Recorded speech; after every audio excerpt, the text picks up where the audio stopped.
काय नाव तुझं बाळा? श्याम. श्याम. बर, प्रामाणिकपणे काम करायचं. तुझ्या एकट्यावर दुकान सोडलं तर माझा विश्वास तोडायचा नाही. नाही नाही. कळलं का? दादा 4 किलो साखर 1 किलो देवाला. श्याम, 4 किलो साखर बांध आणि 1 किलो साखर बांध. म्हणजे सेट 5 किलो देऊ ना? 4 किलो वेगळी बांध आणि 1 किलो वेगळी बांध. बरोबर. हा, हे घ्या. किती आला ना? 250. धन्यवाद. अहो सेट 1 मिनिट, त्यांची 1 किलो साखर राहिली ना? अरे राहू दे, ती साईडला ठेव. साईडला ठेव. कशाला? ठेव. दादा 3 लिटर तेल द्या ना आणि 1 लिटर देवाला. 3 लिटर त्यांना दे, 1 लिटर साईडला ठेव. 4 किलो तांदूळ, अर्धा किलो देवाला. 4 किलो त्यांना दे, अर्धा किलो साईडला. शेठ, मला एक कळत नाही, देवाला म्हणून म्हणतात आणि आपल्याकडेच ठेवतात, असं का करतात? कळेल तुला, कळेल. ठेव. बोला. दादा 1 किलो देवाची साखर देता? पगार झाला नाही का?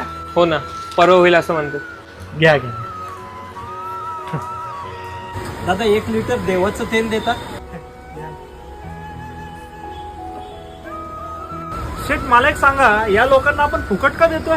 अरे काय, लोक आपल्याकडे येतात, त्यांना हवी ती गोष्ट घेतात.